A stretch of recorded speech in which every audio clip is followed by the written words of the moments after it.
Cool. We are live, but we are going all over the place and my phone's going off. Recording too. And recording too. Yes, thank you for the reminder. I was like, I'm pretty sure that I will remember, but no, good. Anyway, we've got girl power today. Go ladies. Welcome Wenyang. We had a practice run yesterday, which wasn't meant to be a practice run, but you'll be our guinea pig today. So starting off, I want to hear about how you guys got into cheer, and then when you joined Lady Rain and why you joined Lady Rain. Well, I started cheer when I was, I think, 10 years old, so it would have been back in 2011. I was a dancer at the time, and when I moved dance schools, a club called Cheer Factor was using the dance school as their premises for training, and I saw it on the timetable. I was like, oh, I'll give that a go. That sounds cool. And then from then on, like, I never looked back. I was full speed ahead into cheer. I was doing a number of other sports, swimming, dancing, netball, all of them pushed aside because I fell in love with cheer straight away. I cheered at a club called Cheer Factor for, I think, maybe 5 or 6 years until the end of 2016. And then I realized that I love cheer, and I wanted it more than just a hobby. I wanted to achieve some things in the sport. And so I moved over to SCC to join a Worlds team, which is when I joined Lady Rain in 2017 for our first Worlds trip. And from then, the club's given me so many opportunities, and I've been on the Worlds team since and never looked back, really. And why was cheer so obsessive for you? Like, why was it that thing that you just loved straight away? Well, I love performing, so cheer just hits a nail on the head with that one. But also, it meets my competitive nature, but it gives you that individual aspect, like the tumbling and stuff, where you can always push yourself. But then it's also got that team aspect as well, and you've always got the support of others around you. So it's like the perfect team and individual sport all in one, I guess. I was probably very similar to Meg. I did a million sports as a kid. My parents always got me to do as many sports as I could, try everything out, which was a really good experience. And one day my neighbor actually said, oh, we're going to try out this dance class at the local, dance school. And I went there, and it was actually cheerleading. And I saw that they were throwing people in the air. And I was like, oh my God, this is something that I need to get involved in. And that was when I was 9, and I'm 24 now. So it's been about 15 years for me. I stayed at the local dance school for 7 or 8 years. And then as soon as I turned 18, I started driving myself to Melbourne 3 times a week. I'm actually from Bendigo. So it's 2 hours each way to train with Lady Rain. And this is my 7th year on the team. So yeah. Amazing. And what made you move to Lady Rain? There's really only a certain sort of level that you can achieve in, local regional towns. And I wanted more. I needed more. I knew that if I committed, I could, be really good and hopefully be on a really high level team. And I, wanted to push myself even further. So that's why I decided to come down to Melbourne to train. Awesome. Wenyang? So I started cheer in my first year of uni. Me and a girl I went to high school with, my best friend, she started with Melbourne Uni.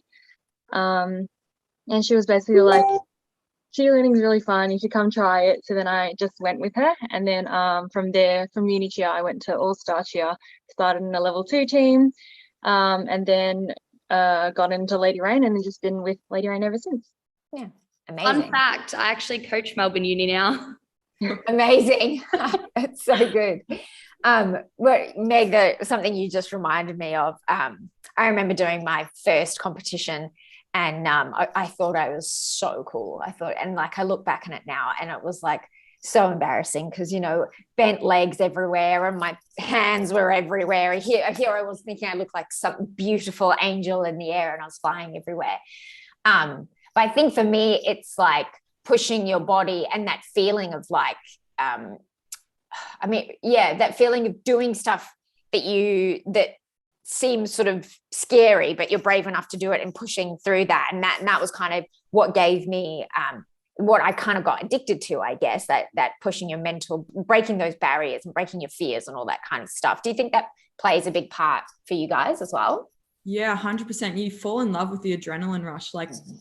flipping yourself in the air and a million miles per hour, and then accomplishing a skill like that, it gives you the best feeling ever. And like hitting your routine as your team, like once you know that all that hard work and all that fear that you've passed all that and you've completed something, it's the best feeling. Yeah. Anyone else got anything to add? I mean, you guys know the feeling. There's nothing like hitting a really crispy stunt. Like, it's just no other feeling in the world like it. But it is cool. Like, people ask me why I do it all the time, and I guess my answer is it's really cool to be able to do something that not everyone can do. Like, it is terrifying, but it's so exciting, and it's just, yeah, it's a feeling like no other, I suppose. Yeah, for sure. And did you guys always want to join an all-girl team, or did you think about co-ed as well? Personally, I grew up as like quite a tall kid. I know lots of the high level teams, to be on a co-ed team, most of the girl roles are as a flyer or a specialty tumbler. And as quite a tall kid, I was like, well, I don't really have a spot as a flyer. And that was completely fine with me. So I've always grown up aspiring to be on a high level all girl team. And personally, I think it's just as impressive, even sometimes more impressive, that girls can do all the cool things that guys can do. And it was great as a kid, like knowing that I was needed on that team as a base, because not everyone can be flyers and not everyone's gifted with a small structure, or not everyone's gifted to be a base. But yeah, no, it's good knowing that there's a spot for everyone on the team. Yeah, definitely. I just always loved all girl. Like, I don't know what it is. As I said, I started locally, and it wasn't big here. It wasn't like we had the opportunity to be all girl or co-ed. It was always all girl or nothing. And yeah, I don't know. I was always just fascinated by Lady Rain. I loved it. And I wouldn't cheer on a co-ed team now. Like, Lady Rain is the only team I would cheer on now. Mm-hmm. I started on a co-ed team. I did co-ed for 2 years, and then obviously when I went on to on my level 2 team was an all-girl team, and then from then on I just loved being on an all-girl team. You just bond so well with all the girls, and you have a great time. Yeah, awesome. And do you think that's because as a base on a co-ed team you don't get as much sort of limelight, or you don't get the like better stunts, or? I mean, it's just different. Like, I don't know. In an all girl team, I think the stunts are different. I mean, obviously with co-ed you've got like partner stunting, and it's more based around the boy holding the girl, whereas in all girl I think it's all your bases have to work together. It's not just the one base and the flyer. So I think that's what I like about all girl. Mm-hmm. Yeah, nice. Just thinking about that, I don't know if this kind of is a factor for you guys, but I remember when I was younger, girls with muscles were a very unsightly thing. You know, like you were pretending to be a guy if you had muscles. Like it was skinny and no muscles. That was kind of what the ideal shape was for a girl. Was I feel like these days, like it's like you see girls with muscles all over the place, and it's like a really positive thing that women can be strong. And like, you know, I was just watching something the other day that's about strong women competitions where they're like lifting up cars and crazy things, and you know, it's almost getting to the point where women can be just as strong as men. And I'm sure there's probably plenty of women out there that are stronger than some guys in the world. Yeah, I guess, do you think this sport would have been as popular in, you know, 40 years ago when women weren't really allowed to be strong? Like, I even look at gymnastics. The gymnastics body types in the 80s are a totally different body. You never would have seen Simone Biles, which is just like, she's just got muscle upon muscle upon muscle. Like, yeah, tell me about that. Maybe it wouldn't have been as popular, and maybe that's why the sport's just continuing to grow as well. But I think it's great that it's changing. Like, being on an all-girl team, knowing we can be so powerful as a group of young girls, it's great. And some of the things we do, throwing people doing flips in the air, and you catch some of the stunts at the top, like at extension, and when you hit it, you're like, far out, like, I'm a tank, this is great. Like, yeah. and you just feel so empowered from doing things like that. So I think the change is good. Yeah. I mean, I work in a gym, so I'm kind of surrounded by like, strong women, which is awesome. But I definitely agree. I think that the body image, like what's, acceptable and what's not, is changing, and it's changing in a really fantastic way. Like it is, more common for people to want to be like that these days rather than just stick thin. And it is really tricky in cheerleading because, you do wear midriff tops and stuff like that. And I think that people do sort of struggle a little bit being self-conscious and whatnot, but it's such an accepting sport that you don't have to be a certain body type to do this sport. Like there is no, way that you have to look to be involved with this sport. You can be any body shape and, at any level. Honestly, you really can be. Yeah, for sure. Touching on that, a lot of people do, outsiders who don't really know much about cheerleading would look at the midriffs and be like, it's very sexualized. Why do you have to show your midriff kind of thing? And I've always seen as cheerleading as a very empowering sport, particularly for females. I guess for me, wearing the bows and the makeup, it's just kind of a side part of the sport that you don't really pay that much attention to. And even speaking to the boys on a co-ed team, when they're so desensitized to seeing women in short shorts and crop tops, that they don't look at a girl who walks in and see her as a sex object. It's just like, that's what she's wearing for her sport. How do you guys feel about it? I mean, I just want to say to anyone that's watching that's not a cheerleader, you have no idea how hot it gets doing 2.5 minutes of throwing people in the air. It gets extremely hot. Like you are pushing yourself to the max for that 2.5 minute mark. And I mean, that's not necessarily why we wear the midriff either. Like everything has to be skin tight, because if it's not, like your flyer might get caught on your clothing when you're stunting. You can't have loose clothing when you're tumbling either. That's, flips and things for those who don't know. Like we wear what we wear for a reason, and it's to keep us safe as well. Like we can't, strictly no jewelry, hair is up, all that kind of thing. It's for a reason. Yeah. Yeah, I was going to say the exact same thing, that like, yes, cheer is a performance sport and we do take pride in our appearance because we are performing. However, at the end of the day, it's what's practical. You can't be tumbling in a baggy shirt. It falls across your face, covers your eyes. It's all about safety as well. Yeah. Yeah. And like anything else about, do you find it, like, why do you find it empowering? The sport in general, not just like not wearing midriff, but like, why do you find cheerleading empowering? It just you're showing to the world like a skill set that not many people can do, and the amount of people that go, oh, can you do a backflip? And you're like, yeah, and they're shocked by that. And then to go and see a cheer routine throwing people in the air and things, it's like, wow, like it's cool that I can do that. And like to be able to have that opportunity to go and showcase that around the world, to go to America, to perform in virtual worlds, it's great. And yeah, it's a cool thing. Yeah. I mean, I take so much pride in the fact that we represent our country in this sport. Like that is huge. Not a lot of people get to represent their country for the thing that they are most passionate about. It is really cool when you show people. Like I know I sent our routine from Worlds to a lot of my family and friends who obviously know that I do cheerleading, but, don't necessarily know what it is. And so many people replied and said, oh, that made me tear up. That made me cry. That was crazy. I can't believe you just did that. Like it is awesome that we can do something that's so impressive to, other people. Yeah. Yeah. I think like there's a lot of cheerleading routines in general is just, it's like performance based. It's just very visual, and I think a lot of people don't know cheerleading, like they see it and they're like, and when you do it, when you watch yourself back, obviously when you're doing it yourself, you're like caught up in what you're doing, but then when you actually watch the routine like on a video, say, you just remember how impressive it does look. And I think that's really empowering, like being able to see that you and your team and a whole bunch of girls or people, cheerleaders, can like put on this show that's just looks crazy, like just not normal. Yeah.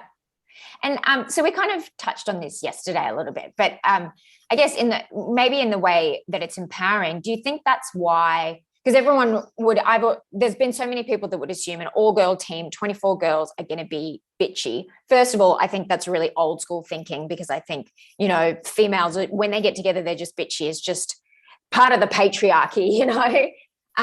But do you, like, is your team at all, do they ever get bitchy? And why do you think it's so supportive? I mean, I think I said yesterday that I think there is the potential for the bitchiness to be a thing, but it really all comes down to the team vibe and the coach. And our coach has never, ever let that be a thing. So, I mean, I don't really think there's ever been anything like that on Lady Rain, like maybe a couple things here or there, but at the end of the day, we know like that everyone is there, everyone is committed, we're all there for the same reason. And we don't let stuff like that like come in and ruin our vibe, if that makes sense. Like if that were to ever happen, the person would be gone like that. Do you know what I mean? Like it doesn't happen, and the team doesn't let it happen. The coach doesn't let it happen. It's not a thing for us.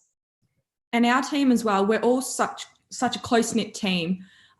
We're all so like-minded. We're all striving for the same goal. We're all so committed. It's hard to clash with people when you've all got the same mindset as well. And you're literally trusting each other with each other's lives. You can't let, I don't know, gossip and stuff get in the way of that. And when you've got this dream that everyone's trying to achieve, it doesn't often come up, to be honest. Interact. So tell me about the process of virtual worlds and how it came about and what it was like training during a pandemic. Yeah. You go, Meg. I was going to say virtual worlds, very different to normal worlds, however, just as equally rewarding. So normally we'd be in Florida in April. It's now September and we're at home. We'd be staying in houses together, would wake up, go to training, come home, eat, go to training again, come home. Whereas we've all got our separate lives in the middle amongst it now. So what happened was we filmed a routine. We used a specialized app that would only let us take it between certain dates and certain times. And the routines were submitted and judged by the same panel of judges that would judge normal worlds. And then 2 weeks later, it was broadcasted over a website called Cheer Match, and then results were released. So we trained for our normal Melbourne training schedule. We were given permits because of lockdown as professional sports people. And yeah, we trained like that.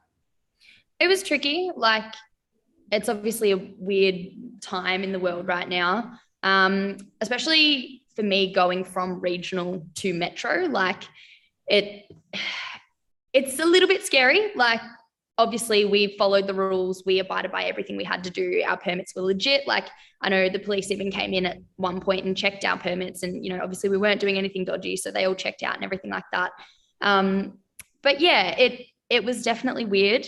I mean, we're just so grateful that we did get the opportunity to do it. We went to Worlds in 2017 and 2019, and we were due to go back in 2020, but our trip was cancelled a month from when we were due to fly out. So, and then they just cancelled it for 2020. And then, yeah, this year we're obviously, it's not the same, but we are very grateful that we even got to do it. So especially with the result that we got, like, we're absolutely stoked.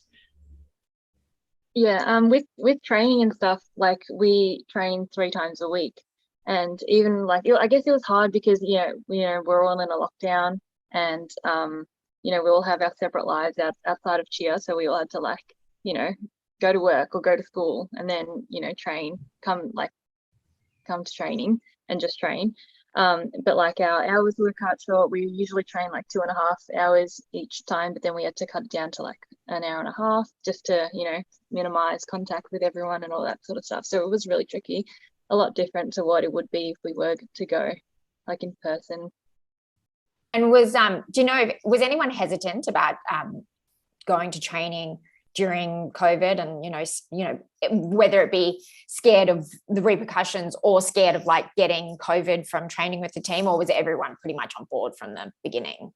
I mean, I think everyone was probably a little bit hesitant. Like when we found out that we could train and get the permits as professional athletes, like everyone was a little bit, nervous about it, which I think is normal. We obviously followed the restrictions to a T. And, you know, even for me, like going from regional to metro and back, like I would never fill up my car, you know, for petrol in Melbourne. Like I'd always do it in Bendigo because we didn't have any cases in Bendigo for a really, really long time. So I would avoid getting out and, you know, doing things in Melbourne. Like, you know, I might normally fill up at Calder or whatever, but I would just always fill up in Bendigo, avoid it as much as I could. And yeah, I don't know, like obviously nothing too bad ever really happened. We did have a bit of a situation when the day before we were actually meant to film for Worlds. So one of the girls, it was, obviously really horrible for her. She was at an exposure site. She was working at an exposure site and had to quarantine. She was in a tier 1 site, I think it was. So we had to pull some strings and get a fill in the day before we were due to film. But other than that, we didn't really have too many bumps in the road. Shout out to the person who filled in. What was her name again? Liv Gilmore. Go Liv Gilmore. Well done. I think there are very few people that can do a routine that quickly and fill in with that much confidence. That's pretty amazing.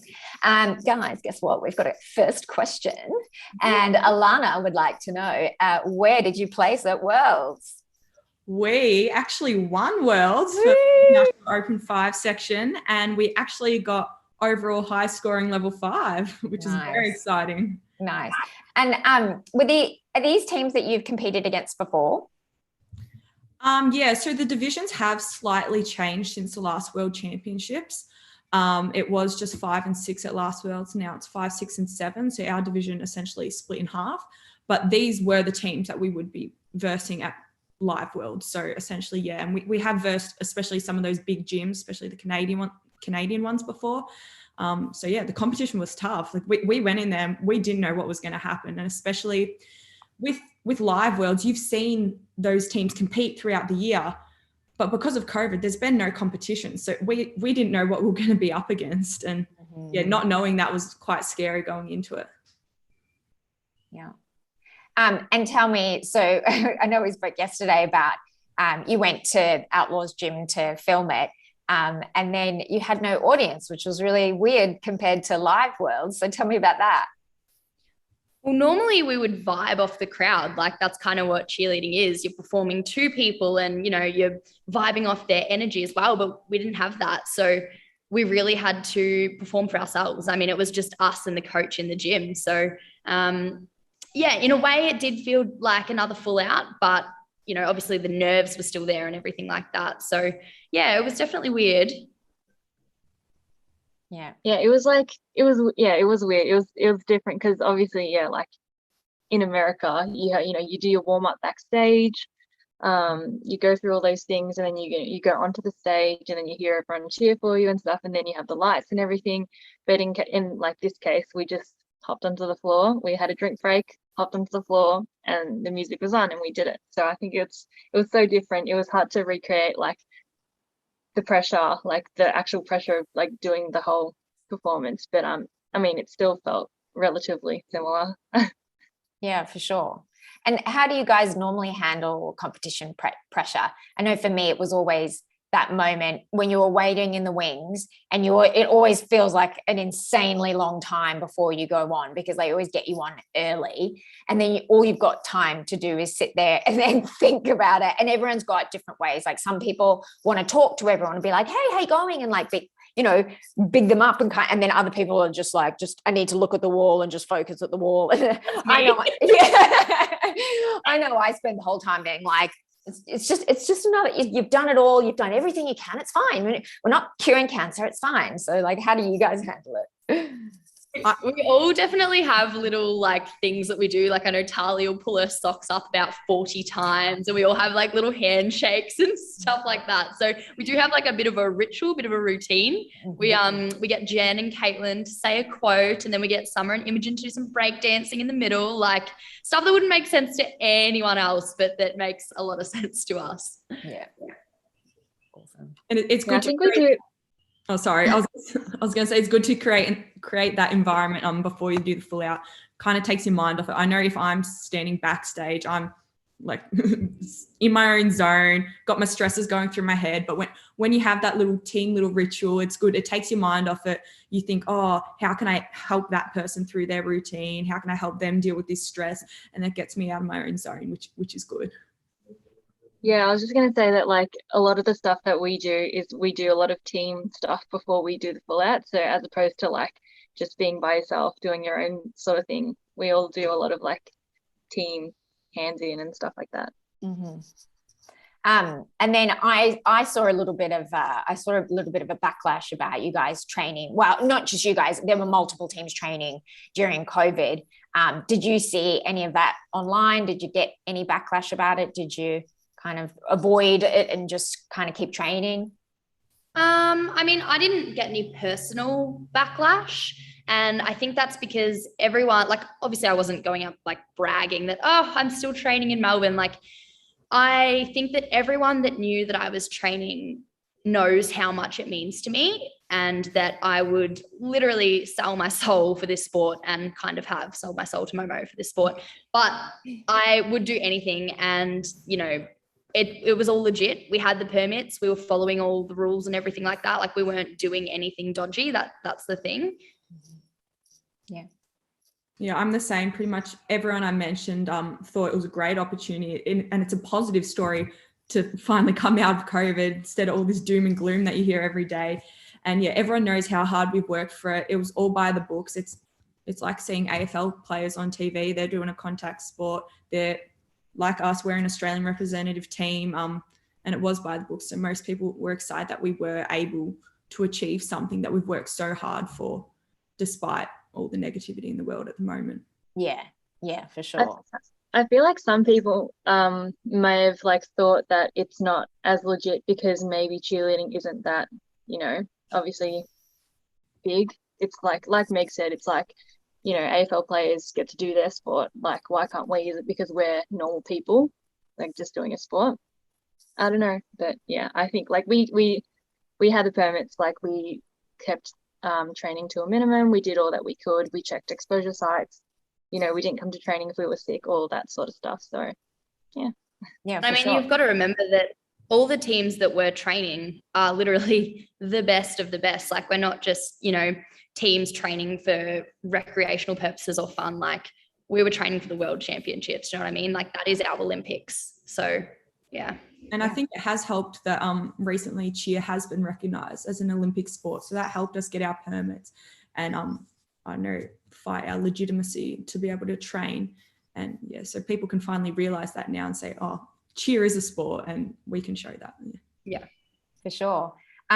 Touching on that, Maddy, you just mentioned just before we went live that you were talking this morning to someone who doesn't know anything about cheerleading, and there's still that, you know, I feel like cheerleading is everywhere these days, and yet there's still that stigma that we chant and do pom-poms. So like, do you want to talk about like what happened, and B, how you think the public perception has changed or still is?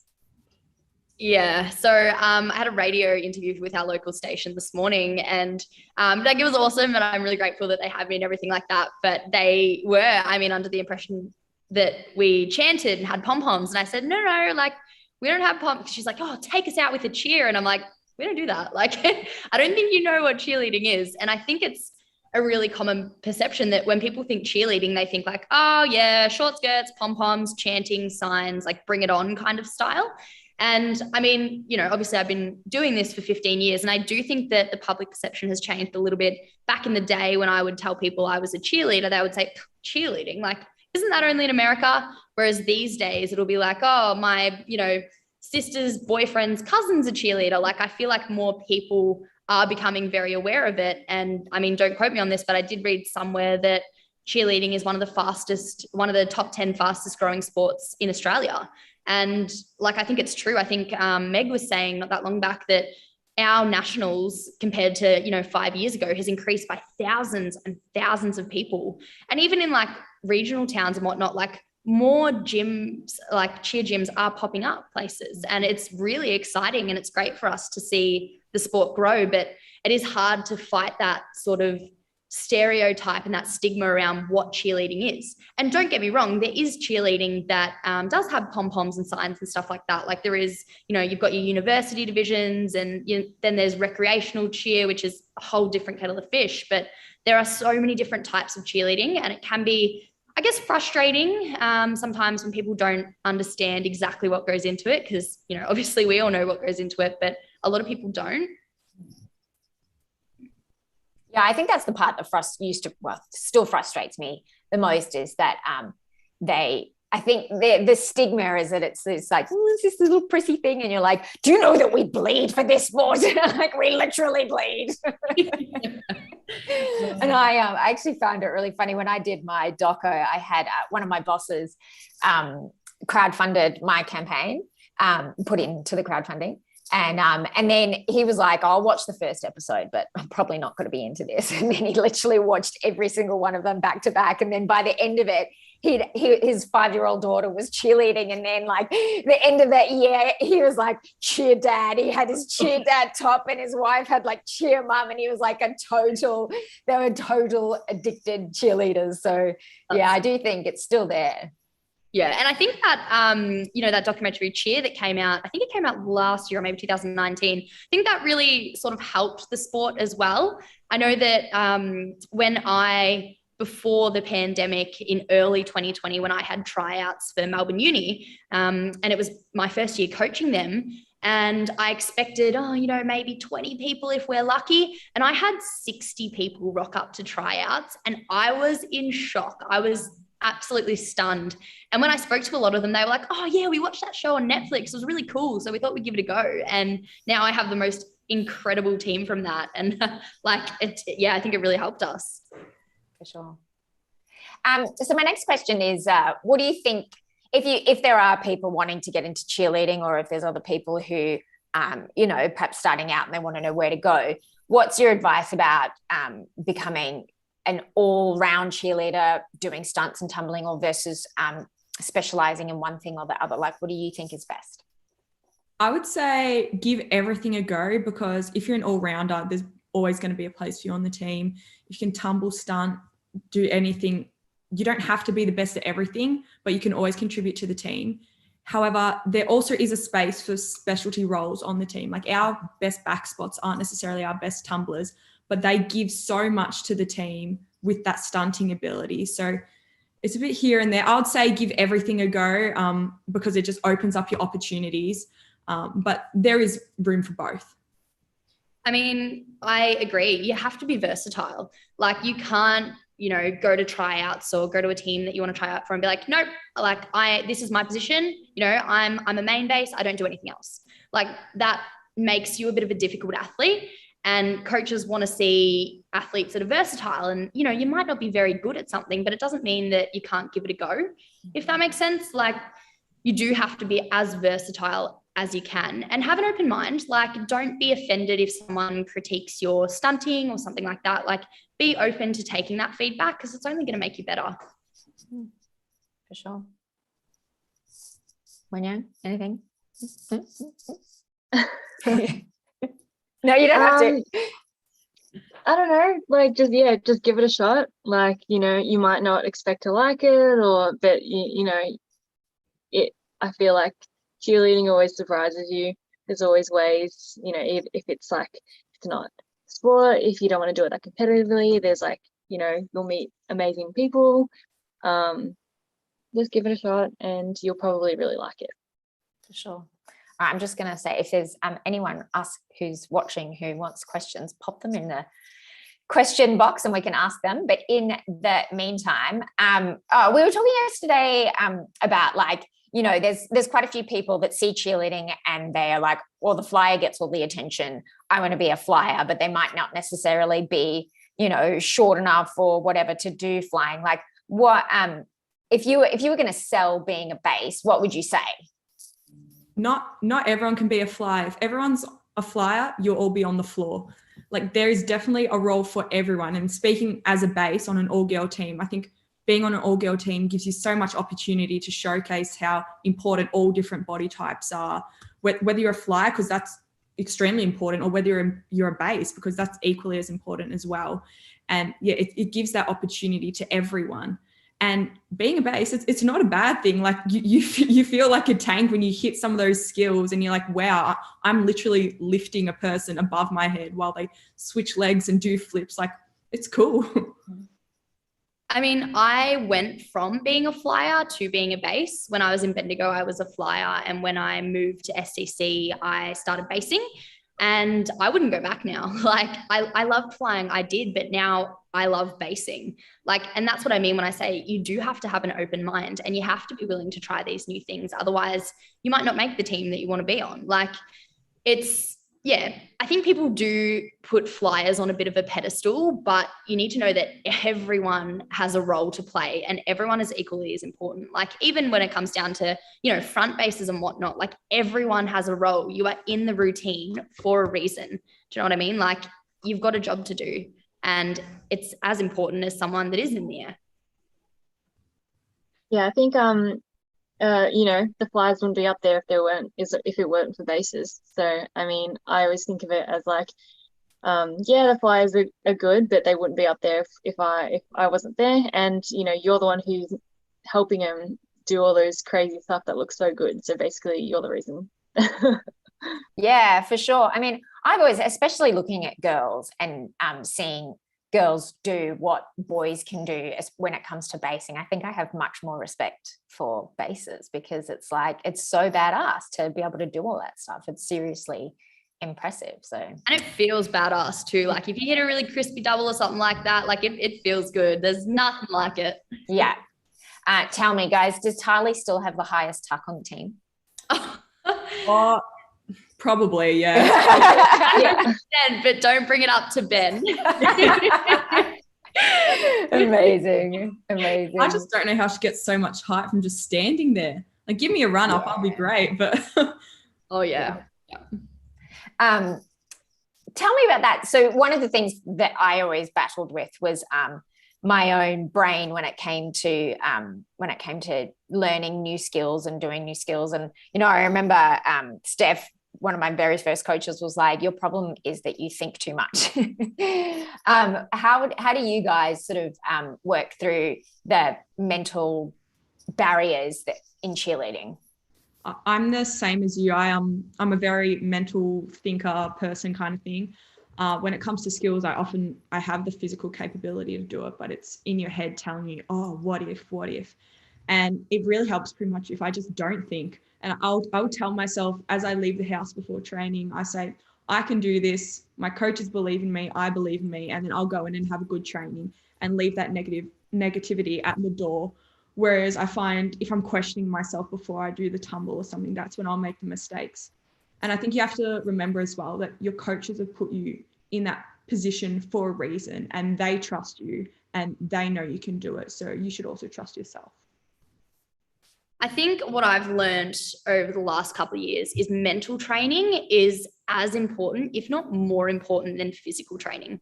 Like, if you are not mentally prepared, if you don't know how you personally deal with stress, how you're going to respond in a stressful situation, then it's going to be really difficult when that does arise. Like, it's so easy to, when something goes wrong in a stunt and freak out and drop the flyer and whatnot. But I mean, we always say, before we do a full out, like, we focus on our breathing. We say 2 in the nose, 1 through the mouth. We say stay calm energy, because when we're calm, everything just works so much better, because we're, actively thinking about the things that we need to do, not thinking, oh my God, we're about to do a full out. Like, you really got to mentally train for this sort of stuff. Like, it's so important. Even we do a visualization before we do a full out. So that's where we all lay down or sit down, or some people like Caitlin pace across the room, and we play the music and we close our eyes and we think about all of the stunts hitting and everything that we do need to focus on in the routine, because we're like switching our brains on and, seeing it happen in our minds before we actually go out and do it physically. Yeah, I think with cheer being a very like performance-based sport, it's like a lot of it is physical, but then a majority of it is very mental, because we all know we can do each individual skill on its own, like, you know, not in a routine, but once you put everything together, it becomes, yeah, very stressful, and it's very mental of like whether you can do it or not. Yeah, We focus a lot absolutely. on that. And I think there's a huge difference between doing a skill, a death-defying skill, comfortable in your relaxed surrounds, and to doing it in front of an audience where they're screaming at you. There's a hell of a lot of pressure. I've just completely forgotten my next question that I was going to ask. That's sort of when it comes to like failures, how do you deal with those kind of stuff? You know, like when you go to worlds and you've tried so hard to get there, and then, you know, stunts drop or someone touches down or something like that. How do you deal with those failures? I mean, it's hard, don't get me wrong. Like you'll be devastated at the start, but you have to remember that everyone on the floor on your team, they put everything into that moment, and you've all trained equally as hard, and things like that happen. Like, as bad as it is, like, stuff happens like that. And so you kind of have to reflect back on it and say, look, we did the best we could in that time. This is what the other team did, and that's what made them better on the day. And then pretty much from there, work to make yourself better, because so you can prove yourself the next time and get back up and do it again. And eventually you will learn from your mistakes, and you can achieve your dreams that way. And that's the thing, like, it comes with the sport. You're going to have some heartbreaks. Like, I remember Eddie said something that really resonated with me when we were talking about filming for Virtual Worlds. And he said, not everyone's going to hit, but someone's going to hit. And I thought that someone has to be us. Like, it has to be us. There's no way it's not us. But it's true. Do you know what I mean? Like, stunts come down all the time. And especially, you know, referring back to that mental training, if people don't know how to perform and don't know how to handle their stresses on the floor, things will come down, and it hurts. Like, even if it's not you that dropped the stunt, if something comes down, it hurts. But that's the thing. You can't place blame on your teammates, because it's a team sport. And like Meg said, you know, everyone has given 100%. And sometimes just freak accidents happen on the day. Sometimes her foot will be where it's never been before, and you didn't know how to read that stunt at the time. But it all really comes down to how well you were prepared, how well your coach prepared you, how well you prepared yourself. And yeah, you've just got to take it on the chin sometimes and be better next time. Learn from it. Try not to get in your head about it. I think as well, it comes down to the fact that we all put so much pressure on ourselves as well. When you're working so hard for something, it's hard not to. Like, your coaches are putting pressure on you, you're putting pressure on yourself, your family is even. And it's just, even now when we look back at the routine, to the blind eye, people see our routine and go, wow, that was amazing. But looking back at our world's routine, I just see it and go, oh, that was out of time. Or, oh, I could have put those here, and things like that. And at the end of the day, you have to step back eventually and just appreciate the routine for what it is, and be like, well, that's the best we could do. This is what we can learn from, and next time it'll be better. It's hard because we chase perfection, and nothing's ever going to be 100% perfect. And I don't know, I was talking to Lauren Furion about it, and she said, you've got to be happy with that. You've hit a 0 at Worlds. Like, don't be so down on yourself, because after we filmed, I was like, oh, you know, I feel like I could have done this better. I should have had my feet together a little bit more on that. But at the end of the day, you do have to take a step back and, you know, think, we hit a 0. Like, everyone did their jobs. And just because, you know, your toe wasn't as pointed there, or your feet weren't quite as together, you've got to be happy with that. Yeah, for sure. One of the things that I've always realized from training in cheerleading is that, you know, you never had that option, because all trainings were compulsory. You never really had that option to be like, oh, I don't feel like it today, so I'm not going to go to training. And we know from like going to Worlds in the US, where it was like, you'd be jet lagged and you'd have to get up at 8 a.m. to train, and, you know, you'd be feeling a bit weird, and it's just like, you just have to suck it up and do it. And then now, if I commit to training during the week, I will do it. Come hell or sunshine, I will do it. And I think it just becomes this discipline that, you know, that you've committed to it, so you have to do it, and you know you're going to feel really good about it afterwards. Is there any part of that discipline that you think is like seeped into other parts of your life, or? Oh, definitely. Oh, 100%. It seeped into my whole life. Like, it's because of, you know, what we've been doing for the last 7 years, my whole life has completely changed. My outlook on everything has changed. I have discipline in so many other areas of my life. Like, I 100% would not be the person that I am today. I would not have the habits that I have if I wasn't doing cheerleading and if I, didn't have that discipline. And you're right, like nothing for me comes before training. So I'm sure we all have, we've missed out on, friends, life events, like things that we really want to go to. I think some people have even missed out on like weddings and funerals and stuff like that because we've committed to this. So we show up. Like there's no alternative. Exactly. Yeah, commitment is a big thing in cheer. Like, I'm a nurse. I work in a hospital. So like I've gone from like night shift to, finishing at, 7:30 in the morning and then come straight to training before I go to bed. And like, things like that, like and people are like, how do you do that? And I'm like, you just got to do what you got to do. Like, this is my sport. This is what I love to do. This is what I want to do. So you just make it work. I can confirm that there are many times we have rocked up to training and Wenyang is asleep on the air track. Yep, she's been on night shift. So that is very impressive. Oh, wow. Yeah, that is super impressive. There is something that your body does that just goes like, okay, I need the adrenaline here, and then you die afterwards. Yeah. So tell me, what's your favorite stunt and why?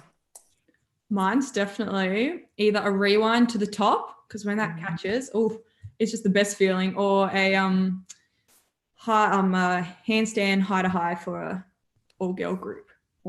Top. Yeah. I'm simple. I love a crispy double down. Like there's just nothing like it when you pop, it spins, you just catch it nice and solid. Like I love a good double down. I like a good rewind as well. A good rewind to the top when it just hits is just like, it's just really satisfying. And I think that would, purely just a rewind. Feeling. It's like, it's your hands. Nice. And so like, is there ever been any stunts that you have been scared of, or tumbling that you've been scared of, or like, have you had mental blocks around any of that stuff, and how have you kind of got through that? Been scared of all of it. It's all scary. I mean, I feel like as a child you have a little bit less fear, but then when you're an adult and you know the risks and what could happen if it goes wrong, it becomes a lot more scary. But again, it really just comes down to that mental training and trusting in yourself and knowing that, okay, like physically I can do this. I just have to get past the mental barrier. Personally, I don't find stunting very mentally scary for me at all. Like, I don't know, I've been doing it almost my whole life. I find it quite easy. It's the tumbling part that gets me. And it's not so much doing the skills by themselves. It's when you put it in the routine, you absolutely cannot breathe. You feel like you're having an asthma attack. And then your coach says, all right, in the middle of the routine, you're going to do this tumble pass, flip yourself in the air. And you think, oh my gosh, like I can barely breathe. My legs are aching. How am I not going to land on my face? And it's just getting over that hurdle and realizing that you are fit enough to do it. And yeah, that's the bit that gets me. It's definitely more about mental scariness than actual physical. Oh yeah, 100%. Yeah. And that's what, I mean, I'm directly quoting Momo here, but technique doesn't get tired. So if you're making your life harder for yourself if you're stunting with poor technique, if you're standing away from the stunt or flyers have bent knees or whatever, like if you do your technique properly, then it's going to be so much easier. So you just have to remember to try and switch on and do what you can do. Don't freak out and step away from the stunt, because that's when things do go wrong and get really scary. Yeah, cool. And do you have any advice for people who, are pretty ambitious and they want to get to like a high level of cheerleading, and perhaps they're maybe they're in level 1 or level 2 at the moment? What would your advice be for them? Just go for it. You can achieve your dreams. Back when I was 10 years old and I'd see the little cheer celebrities and on their YouTube channels and Instagram, I thought, whoa, I want to be like them one day. I want to go to Worlds. I thought, did I ever think I would end up there? Probably not. But look at me, like 10, 11 years later, like it's possible. And if you strive for your dreams, if you are committed and put in the effort, it will pay out for you. I definitely agree with that. Like, we've been where you are. We started on level 1, 2 teams as well. And, same thing. If you asked me 15 years ago where I thought I'd be at 24 years old, it definitely wouldn't be here.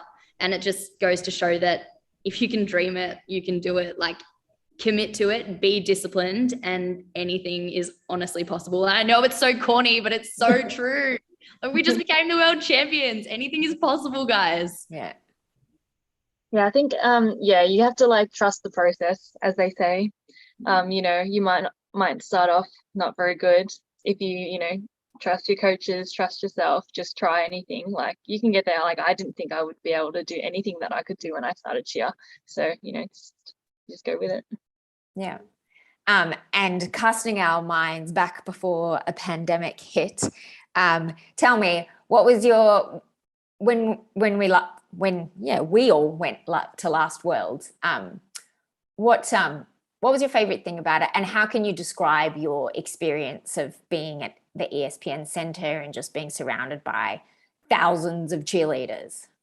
It's like you're in a whole new world. You walk out your Disney door, there are people stunting and tumbling everywhere. It's literally like a world full of cheerleaders, and the atmosphere, it's just so surreal. And competing in such a large stadium with the big name teams, a roaring crowd, like you can't explain the feeling. And it's just completing that routine and knowing that all your hard work has gone into this and that you've done it.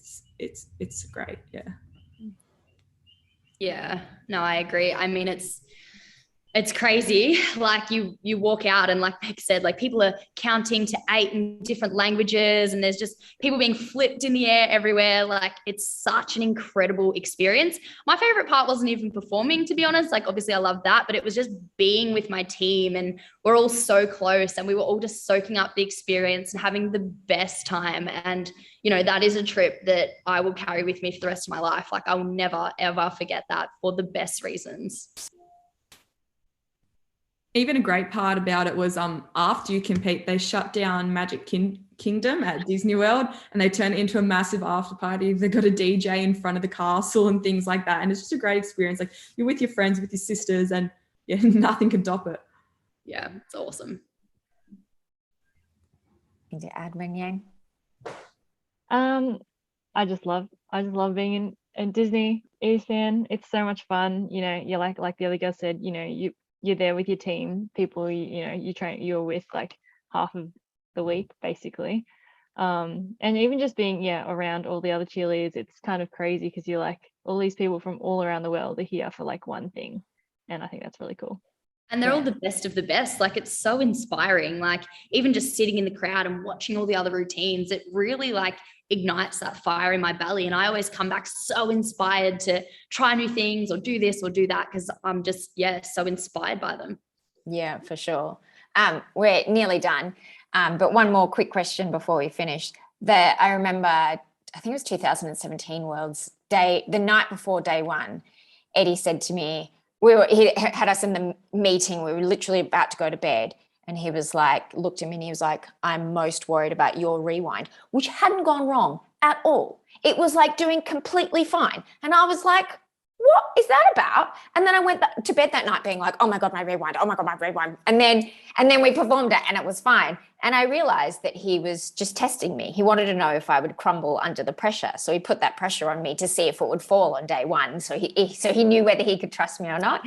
Has Momo ever done that to you guys? Have anyone ever put that pressure on you to see if you crumble, and did you handle it? That's such an Eddie thing to do. I know.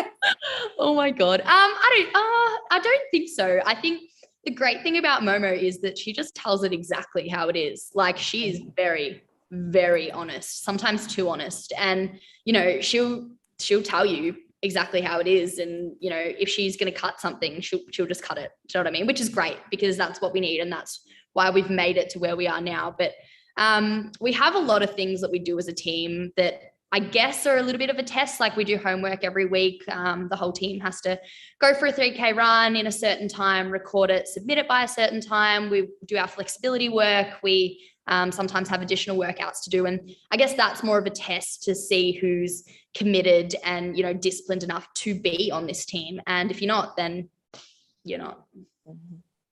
I agree. I think Momo's accountability with the team is really good, and make sure that we're all in and we're all on the same page. And if we can rely on each other out of training, we can rely on each other in the routine as well.